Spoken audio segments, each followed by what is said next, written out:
Tether reduces commercial paper exposure to zero, replaces investments with T-bills. The USDT issuer has faced criticisms for its exposure to commercial paper and, specifically, its alleged holdings of Chinese commercial paper.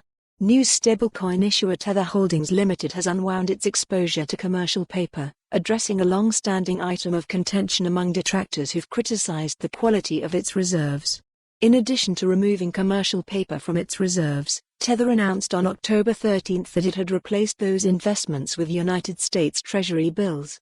Reducing commercial papers to zero demonstrates Tether's commitment to backing its tokens with the most secure reserves in the market, the company said. While Tether has long been subjected to public scrutiny about its reserves, detractors have focused on the composition of its assets for the past year.